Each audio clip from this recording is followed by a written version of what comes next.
Temos andado aqui em cima do Evangelho de João. Um evangelho maravilhosamente grande. É o mais abrangente dos evangelhos.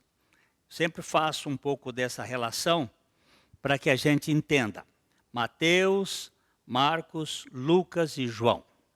Mateus, um evangelho que focava o povo judeu, que Mateus foi um publicano que o Senhor Jesus trouxe com ele foi convertido, e o Senhor Jesus operou na vida daquele publicano, e ele escreveu o seu evangelho, o evangelho para evangelizar, para falar da boa nova aos judeus.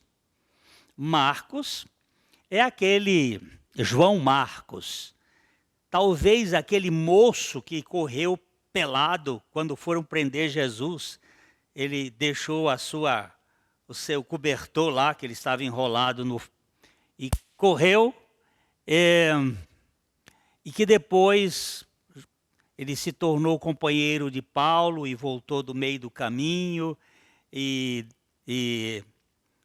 Barnabé o recuperou, e ele foi muito próximo de Pedro, e ele escreveu este evangelho visando o povo romano. Lucas, o médico, também foi companheiro de Paulo. Ele escreve o evangelho com o foco nos gregos, olhando para os gregos. Tinha um personagem chamado Teófilo, que ele chama de amadíssimo Teófilo, como se fosse uma excelência. Ó excelentíssimo Teófilo. Né? Uma pessoa... Pode ser uma pessoa ou pode ser todos os teófilos. O que significa teo, Deus, ófilo, filos, amigo, que ama a Deus, aqueles amigos de Deus. Então pode ser que seja um evangelho para os gregos, todos os gregos que amassem o Senhor. Mas, particularmente, eu acredito que fosse realmente um personagem que ele escreve 2 livros, o Evangelho e o livro de Atos. Agora, João é o último evangelho a ser escrito. Já foi escrito lá pelos anos 90. E é um evangelho universal. Ele fala de Deus como Salvador do mundo. Não só dos judeus, não só dos romanos e não só dos gregos, mas de todos os gentios, né? De todos os judeus, de todos os cruzados, como os samaritanos, que era um cruzamento, Salvador do mundo. E neste evangelho nós temos caminhado aqui já por algum tempo, e estamos aqui abordando o capítulo 12. Hoje, os versículos que serão lidos, e se o Senhor assim permitir, comentados, de 37 a 43. João 12, 37 a 43. Nós vamos fazer a leitura e depois nós vamos fazer uma passagem. Eu gosto de ler a Bíblia e também de expor a Bíblia como quem anda numa floresta, né? A gente vai vendo as árvores, vai olhando, vai identificando. Este aqui é um jequitibá, este aqui é um jatobá, este aqui é um aroeira, este aqui... E aí você vai identificando as árvores. E aqui nós vamos fazer assim, olhando passo a passo, porque o que importa é a palavra de Deus. É aqui que nós vamos ficar firmes. Não são as ideias e as premissas dos pregadores, é a palavra de Deus. Então, Leda vai ler aqui os versículos de 37 a 43. E, embora tivesse feito tantos sinais na sua presença, não creram nele, para se cumprir a palavra do profeta Isaías, que diz: Senhor, quem creu em nossa pregação? E a quem foi revelado o braço do Senhor? Por isso não podiam crer, porque Isaías disse ainda: cegou-lhes os olhos e endureceu-lhes o coração, para que não vejam com os olhos, nem entendam com o coração, e se convertam, e sejam por mim curados. Isto disse Isaías, porque viu a glória dele e falou a seu respeito. Contudo, muitos dentre as próprias autoridades creram nele, mas, por causa dos fariseus, não o confessavam, para não serem expulsos da sinagoga, porque amaram mais a glória dos homens do que a glória de Deus. Nosso Pai, tem misericórdia de nós. Como és tu que realizas em nós tanto querer como efetuar. Como és tu que fazes a obra da redenção e da regeneração das pessoas, dando-lhes fé, concede-nos o privilégio da fé. Não simplesmente de uma crença, mas da fé que vem por meio de Jesus. Que o Senhor opere nos nossos corações esta noite. Revela-nos a pessoa do teu Filho. Glorifica o teu Filho em toda esta exposição. E traz alegria aos nossos corações, edificando-nos e salvando a todos aqueles a quem o teu Espírito convencer do pecado. Em nome de Jesus. Amém. Queridos, crer não é o mesmo que acreditar. Eu sei que às vezes a gente usa esses dois verbos, parecem que eles são semelhantes, mas eu não acho que eles são iguais. Há muita gente que até acredita em Deus, mas eles não creem de fato nele. A fé, ela é um milagre. O homem natural, ele não tem fé. A criança nasce incrédula. A criança é ateia. Ela pode ser um serzinho inocente a princípio, né? Ela é ingênua, não é nem inocente não, ingênua. Mas ela tem o germe da incredulidade no seu coração. Para que ela venha a crer, é preciso que se pregue a palavra de Deus. E que o Espírito Santo convença do pecado. Isto não adianta. Eu posso criar bons princípios, dar bons princípios. Isso é bom, isso é importante, isso é educar. Mas fé não é educação. Você pode levar a criança para a igreja e ela vai conhecer as historinhas bíblicas, vai conhecer, mas isso não é fé. A fé é um dom de Deus. A fé é uma expressão produzida pelo Espírito Santo através da palavra. E a fé sempre vem caracterizada por arrependimento. Eu gosto muito de uma frase do Dr. John Stott, que ele diz o seguinte: a fé que recebe a Cristo precisa ser acompanhada pelo arrependimento que rejeita o pecado. A fé que recebe a Cristo tem que vir acompanhada do arrependimento que rejeita o pecado. E o que é pecado? Antes de qualquer discussão filosófica e mesmo teológica, a gente tem uma definição de Jesus sobre pecado. E ele diz, em João capítulo 16, Evangelho de João, capítulo 16, versículos 8 e 9. Esses dois versículos vão dar aqui o significado do que Jesus disse que é o pecado. João 16, 8 e 9. Quando ele vier, convencerá o mundo do pecado, da justiça e do juízo.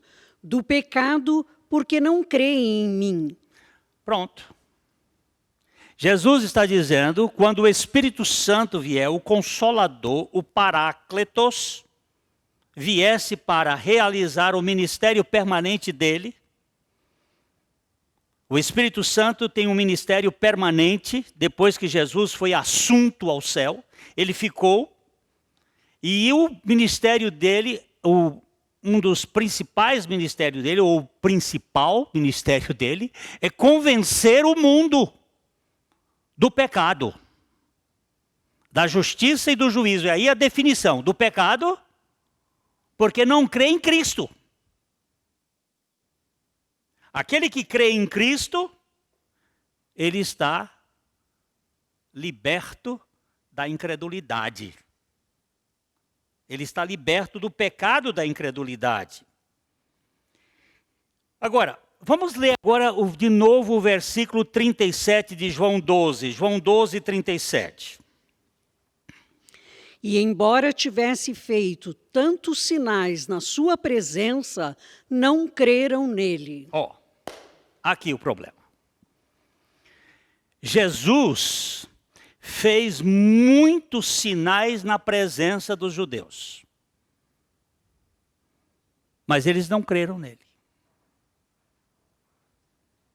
Estão vendo? Não creram nele. Olha, gente, eu queria dizer inicialmente que um sinal, ele pode ser um instrumento para trazer consciência de que aquele episódio foi de Deus. Mas os sinais em si, eles não geram fé. O que gera fé é a palavra. Concorda? Concorda ou não? Ele diz lá em Romanos que a fé vem pelo ouvir da palavra. A fé é por meio de Jesus. E ela vem pelo ouvir da palavra. Diz o texto aqui, que eles viram, não é? Embora tivesse Jesus feito muitos sinais na presença deles, eles não creram. Por que eles não creram? Porque o sinal em si não gera fé. Em si. É verdade que quando eu vejo um sinal de Deus, eu digo, ali está Deus, e a palavra vai me levar a esta questão. Eu queria só citar um texto lá de João 2, 23 a 25. João 2, 23 a 25. Estando ele em Jerusalém, durante a festa da Páscoa, muitos, vendo os sinais que ele fazia, creram no seu nome. Mas o próprio Jesus não se confiava a eles, porque os conhecia a todos. E não precisava de que alguém lhe desse testemunho a respeito do homem, porque ele mesmo sabia o que era a natureza humana. Olha só, esta é a primeira Páscoa que Jesus foi a Jerusalém. No ministério dele, talvez quando menino, jovem, ele deve ter vindo a outras Páscoas. Mas no ministério, esta é a primeira. Nós temos no Evangelho de João 3 Páscoas que Jesus foi. E essa aqui é a primeira Páscoa. E aqui está dizendo que, estando ele em Jerusalém, durante a festa da Páscoa, muitos vendo os sinais que ele fazia, creram. Creram no seu nome. Mas o próprio Jesus não cria. É o mesmo verbo. É o verbo pistel. O mesmo Jesus não cria neles. Por quê? Existe o que acredita, mas não crê. Ele acredita. Mas o crer é um total entrega e descanso na suficiência soberana de Deus. E ele não precisava de que alguém lhe desse testemunho a respeito do homem, porque ele sabia o que é a natureza humana. A natureza do homem é incrédula, gente. Se você está crendo, eu não vou dizer para soltar foguete, porque hoje em dia soltar foguete é crime, porque diz que assusta os cachorros. Né? Hoje em dia é problema, bicho vale mais do que gente. Eu sei que os cachorros também têm direito, mas olha, eu ia dizer, solte um foguete, porque você tem fé. Aleluia! Louve a Deus, glorifique a Deus, porque um milagre aconteceu na sua vida. Ou esse milagre maior que existe nesse mundo é a regeneração de uma pessoa. E para que haja regeneração de uma pessoa, o Senhor deu fé para ele. João fez aqui uma pausa em sua descrição para expressar seu espanto. Embora o Senhor tivesse feito tantos sinais poderosos, ainda assim o povo não cria nele. Que coisa! Não cria nele. Nós estudamos aqui durante vários meses os 7 sinais que apontam a messianidade de Jesus. Os 7 sinais maravilhosos. Começa lá no casamento de Caná da Galileia, depois a cura do filho do régulo, depois a cura do paralítico, depois a multiplicação dos pães, depois Jesus acalma a tempestade, depois Jesus cura o cego de nascença e finalmente Jesus ressuscita Lázaro. Os 7 sinais que apontam a sua messianidade. E o sinal de Lázaro tinha acontecido há poucos dias deste momento aqui. E Jesus deve ter feito ali em Jerusalém, naqueles momentos, os outros sinais, porque ele diz assim, o texto é muito claro em dizer que fez ele, embora tivesse feito tantos sinais na sua presença, não creram nele. Agora veja o verso 38. João 12, 38. Para se cumprir a palavra do profeta Isaías, que diz: Senhor, quem creu em nossa pregação? E a quem foi revelado o braço do Senhor? E agora tem uma pergunta aqui. Essa incredulidade do povo não foi causada por nenhuma falta de evidência. Eles tiveram evidência. O Senhor, que é o autor da fé, estava presente. O Senhor estava presente, Ele é o autor e o consumador da fé. Ele fez evidências, Ele fez milagres na presença daquele povo. Mas a Bíblia está dizendo que eles não creram. Essa incredulidade do povo foi causada por alguma outra causa.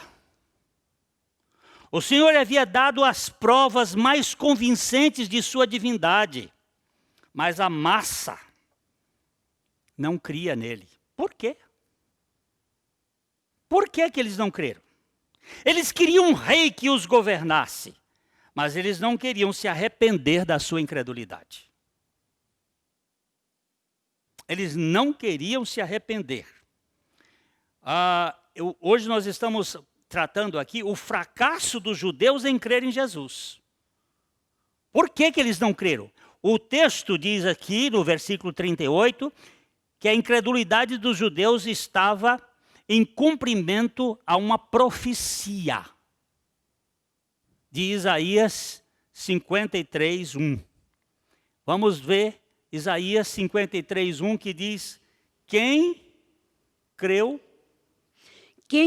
em nossa pregação e a quem foi revelado o braço do Senhor?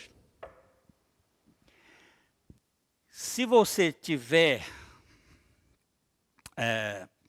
pachorra, paciência, você vai ler depois o capítulo 53 de Isaías, que só tem 13 versículos. Esse capítulo fala da morte de Jesus, da crucificação dele. E João pega exatamente esse ponto aqui. Quem creu na nossa pregação? E a quem foi revelado o braço do Senhor? A pergunta ela pede a resposta. Muito pouca gente. Quem creu? Ele está perguntando quem creu. Foi muito poucos que creram. Visto que o braço nas Escrituras fala do poder ou força, o braço do Senhor fala do poderoso poder de Deus, este poder de Deus é revelado apenas para aqueles poucos. Quem creu na nossa pregação? Referentes àqueles que creram na morte e ressurreição de Cristo. Se vocês forem observar, foram muito poucos. A igreja primitiva, a igreja começou com quase 120. Os apóstolos e mais uma meia dúzia de gato pingado. Depois do Pentecostes, quando o Espírito Santo veio, é que chegou naquele dia, quase 3.000 almas. E logo em seguida, na questão da cura do paralítico, e Pedro prega, mais 5.000. Eu não sei se foram 5.000 de uma vez ou se chegaram a 5.000, aí tem uma discussão. A igreja crescia porque o Espírito Santo convencia, mas não convencia a todos. É um mistério a fé. Ele pergunta quem creu na nossa pregação. Vamos ver o versículo 39. Por isso não podiam crer, porque Isaías disse ainda. Verso 40. Cegou-lhes os olhos e endureceu-lhes o coração, para que não vejam com os olhos, nem entendam com o coração, e se convertam e sejam por mim curados. Agora o negócio ficou pesado. Agora a coisa ficou pesada. E eu não sei explicar. Por isso não podiam crer. Por que eles não creram? O verso 38 diz: para se cumprir as palavras do profeta Isaías, que diz: Senhor, quem creu em nossa pregação e a quem foi revelado o braço do Senhor? Por isso não podiam crer, porque Isaías disse: cegou-lhes os olhos, endureceu-lhes o coração, para que não vejam com os olhos, não entendam com o coração, e se convertam e sejam por mim curados. Mas o Senhor não quer que o povo seja curado? O Senhor não quer salvar as pessoas? Não, eu não quero que as pessoas se salvem. Eu quero salvar as pessoas. Porque, Dona Leda, se você se salvasse, ninguém aguentava você. Você já sendo salva pelo Senhor, dá um trabalho danado? Imagina se você se salvasse. Você ia ficar empinado. Olha, afinal de contas, fui eu que me curei. O pecado fez a gente tão onipotentes que você vai para o médico lhe opera e você encontra com um amigo e diz assim: eu me operei. Ô idiota, que história é essa? Eu me operei? Você foi operado. Você não se opera. O Senhor está dizendo uma coisa aqui extremamente difícil da gente compreender. Por que eles não creram? Porque o Senhor lhes cegou os olhos. Quando Jesus se apresentou à nação de Israel, eles o rejeitaram. Eles não receberam Jesus. Aliás, a vinda de Jesus a esse mundo foi rejeição do início ao fim. As criancinhas do tempo de Herodes, lá de Belém, já foram mortas. E ele, desde o início do seu ministério, que ele tem uma rejeição dos judeus. Ele se apresentava oferecendo a salvação, mas eles dizendo não, não, não e não. Quanto mais os homens rejeitam o evangelho, mais difícil fica para eles recebê-lo. Ele vai endurecendo o coração.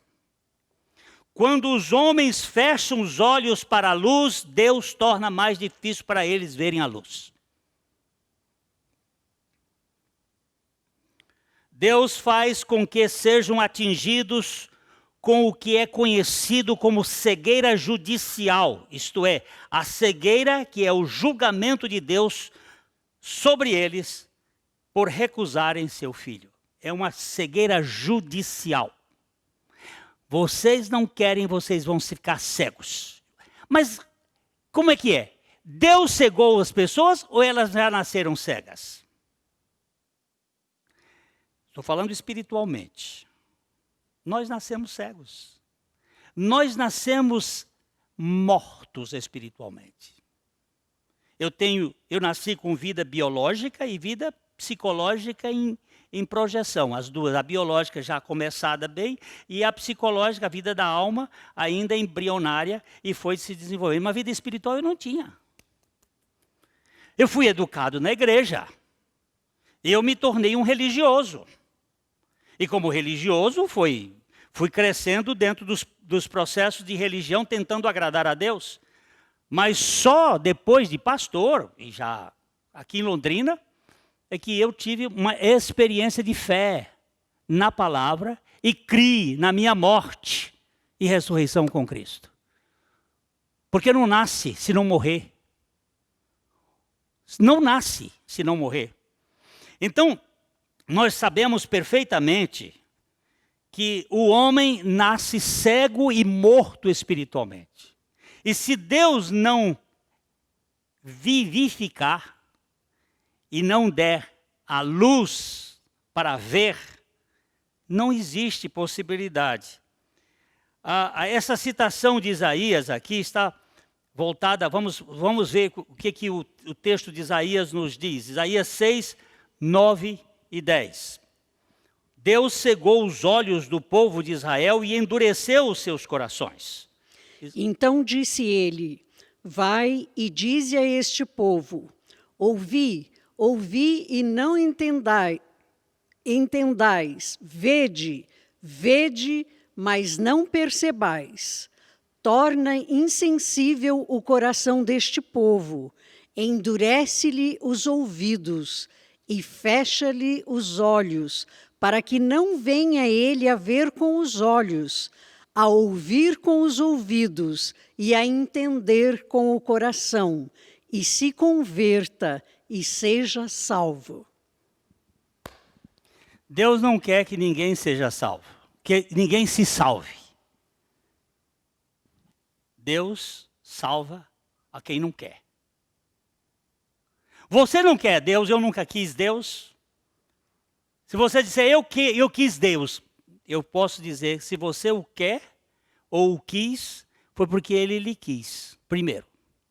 Foi porque ele tocou no seu coração. É porque ele lhe vivificou. Foi ele que fez isto. Foi ele que abriu os seus olhos. Foi ele que lhe deu a vida para você crer. Não é você que quer. É ele que quer você. E ele faz isso. Deus cegou o povo e endureceu os seus corações. Deus não é o autor do pecado. Ele não é o autor da cegueira e da dureza do coração. O pecado é nosso. E se Deus não nos der visão ou um novo coração, não podemos enxergar e crer. Não tem jeito. Se Deus não fizer isto, não há possibilidade para o homem. Deus não escolheu ninguém para a perdição, porque todos já estavam perdidos. Mas Deus escolheu aqueles que creem para a salvação. E Deus operou no coração da pessoa para crer. É um milagre extraordinário.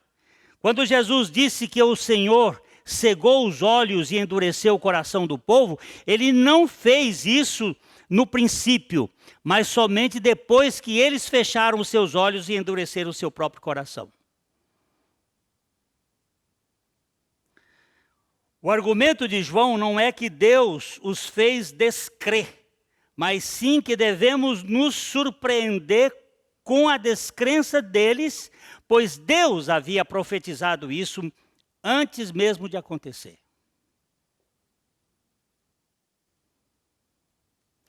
Quem está longe de Deus, está longe de Deus por causa dos seus próprios desejos e decisões pecaminosas. Adão pecou por sua vontade e nós pecamos com ele. E nós nascemos pecadores. Ninguém aqui nasceu bonzinho. Todo mundo aqui nasceu ruinzinho e incrédulo. E como é que você hoje está crendo? Eu não sei, foi um milagre. É um milagre. Eu não sei. Homens e mulheres partiram de Deus em Adão, e eles permanecem separados de Deus porque preferem sua própria vontade à vontade de Deus e não querem que Cristo seja o seu Salvador. Eu já encontrei muitas vezes pessoas dizendo isto. Não, isso não me interessa. Já encontrou, pastor Maurício? Já encontrou. E tem uns que dizem, não me interessa, não me interessa, não me interessa, e no meio da história, acaba interessando. Eu tenho um aqui que está aqui, que é o doutor Gilberto. Ele começou aqui achando que era uma loucura. Esse cara está doido. Quando ele vinha aqui, que eu pregava, ele dizia, esse cara está fumando um negócio aí, está usando uma droga, ele está louco, não existe isso. E ele não queria, mas quando Deus quis revelar o seu filho nele, ele acabou querendo. E é assim o mistério. Eu não vou perder tempo de não pregar, eu tenho que pregar. Porque eu não sei como é que isso vai funcionar. Como resultado da rejeição e obstinação voluntária de Israel ao Messias, eles se separaram da vista, do entendimento, da conversão e da cura. Povo duro, de cerviz indobrável. Ainda que fosse a semente pela qual o Messias viria, eles não creram no Messias, não creram no Cristo. Obstinados. Versículo 41. Isto disse Isaías porque viu a glória dele e falou a seu respeito. Opa, peraí. Cegou-lhes os olhos, endureceu-lhes o coração, para que não vejam com os olhos, nem entendam com o coração, e se convertam e sejam por mim curados. Isto disse Isaías, porque viu a glória dele e falou a seu respeito. Quando foi que Isaías viu a glória dele e falou a seu respeito? Isaías 61, 1. Vamos ver lá. Isaías 61, 1. O Espírito do Senhor Não, Isaías, Deus... perdão. Isaías 6:1. É que eu anotei aqui 6:1 e eu li 61. 6:1. No ano da morte do rei Uzias, eu vi o Senhor assentado sobre um alto e sublime trono, e as abas de suas vestes enchiam o templo. Olha quem foi que Isaías viu. Aqui eu já sei que foi o Senhor Jesus. Por quê? Porque lá no Evangelho, João está dizendo que ele viu a sua glória. E ele diz aqui, no ano da morte do rei Uzias. O rei Uzias morreu e ele era parente de Isaías. Talvez Isaías fosse um homem palaciano. E quando o rei Uzias morreu, ele perdeu o emprego. E aquele ano foi um ano de Covid, um ano de fracasso para ele. Mas naquele ano de problema, de dificuldade, ele teve uma visão. Eu vi o Senhor assentado sobre um alto e sublime trono, e as abas das suas vestes cobriam o templo. Você vai ver outra vez o Senhor assentado lá no livro de Hebreus. Lá no livro de Hebreus ele está sentado. Você vai ver o Senhor de pé na morte de Estevão. Quando Estevão estava sendo apedrejado, o Senhor ficou de pé para recebê-lo. Mas ele exerce o ministério assentado, porque está concluída a obra dele. E Isaías viu isto. Viu a obra do Senhor concluída, assentado num alto e sublime trono. E as suas vestes cobriam o templo. Serafins. Vamos ler um pouquinho mais, eu acho que dá tempo para a gente ler um pouquinho mais os versos 2, 3.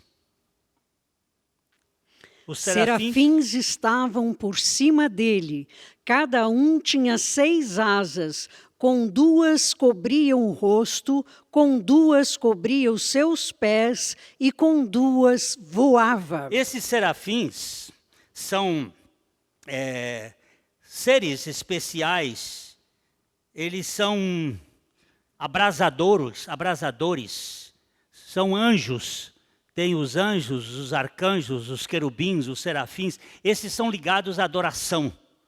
Muito voltados para a intimidade da adoração. Estavam por cima dele, cada um tinha 6 asas. 2 cobriam o rosto. Porque a glória do Senhor assentado, depois de realizar uma tamanha salvação.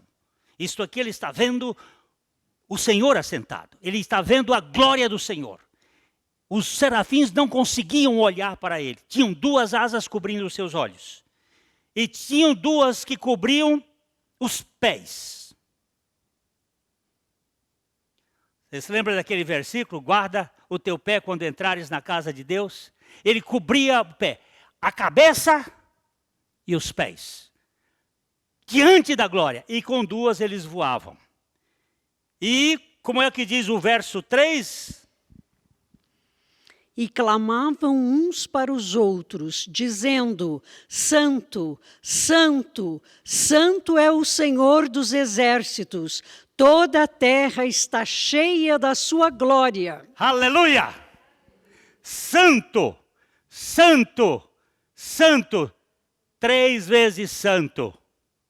Isso parece toda a Trindade recebendo a santidade. É o Senhor dos exércitos e toda a terra está cheia da sua glória.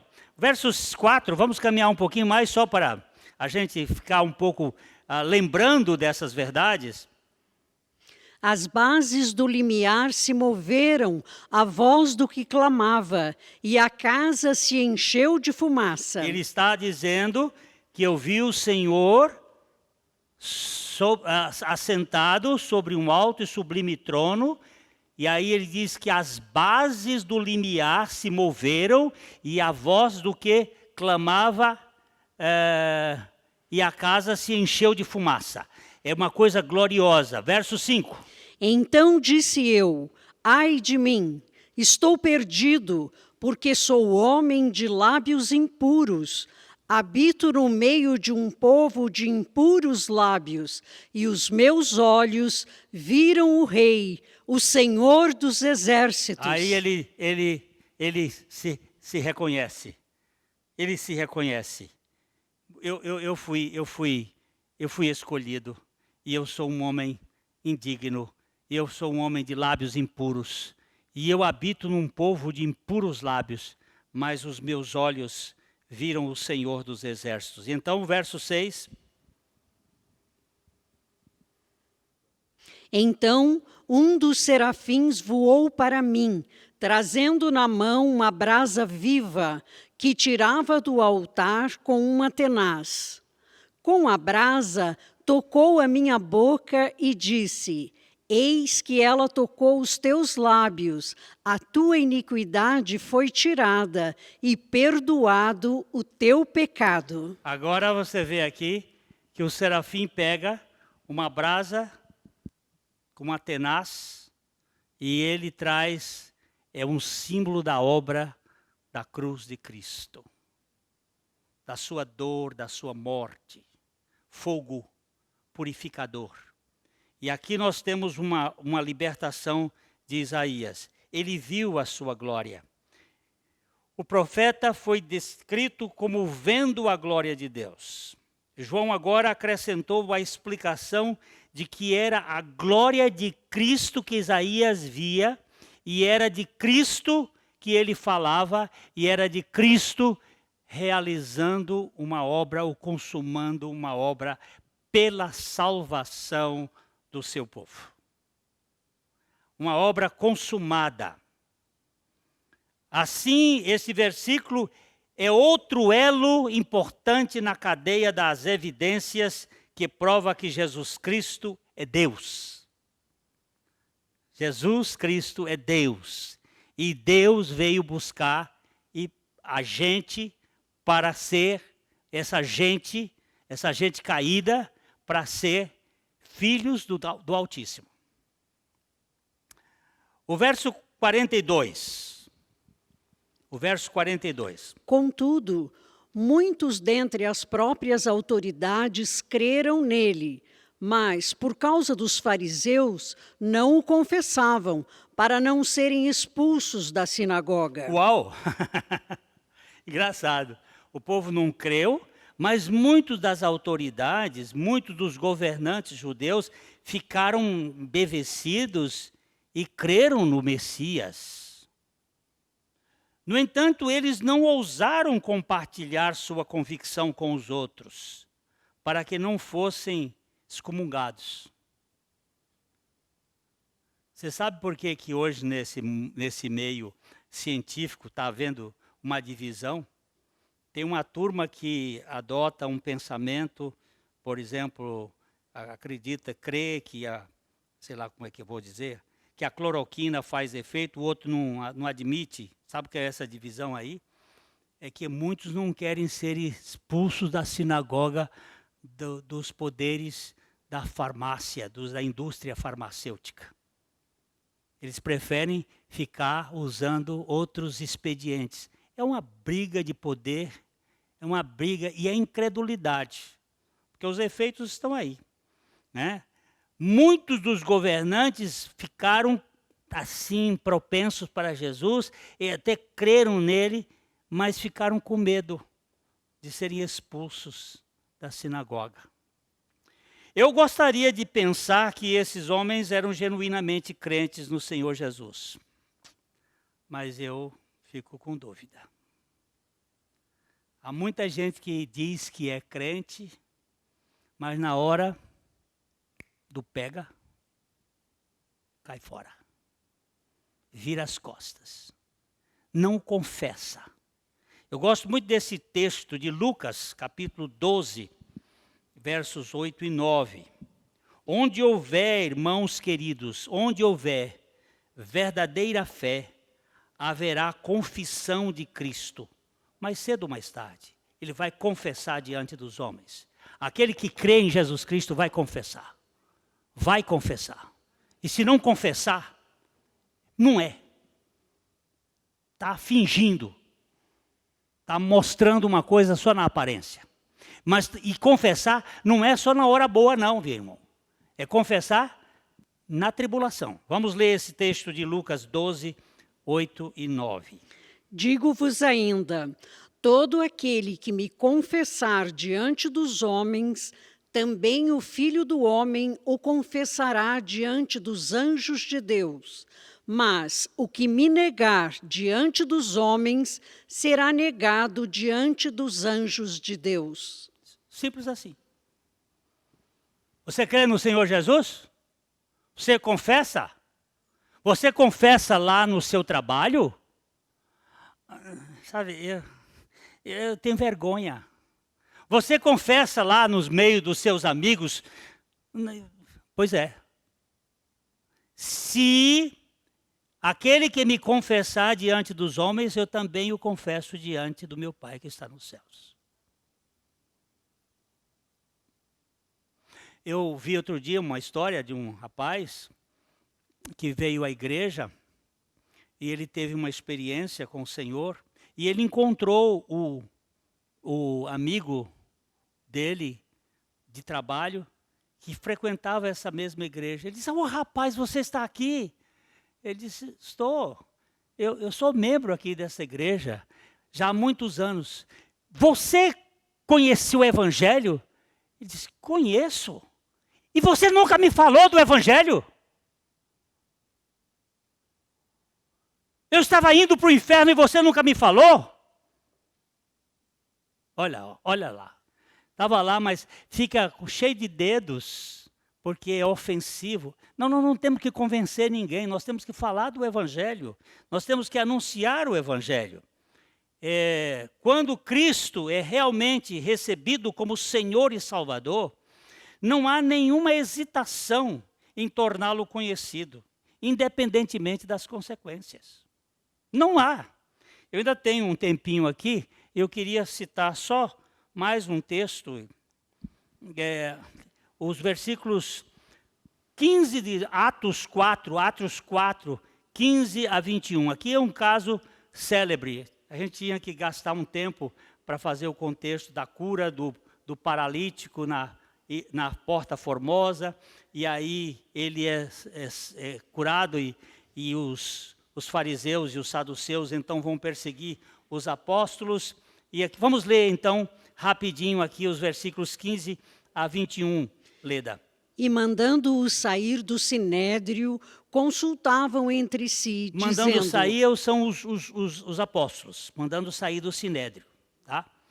Continua. Que faremos com estes homens?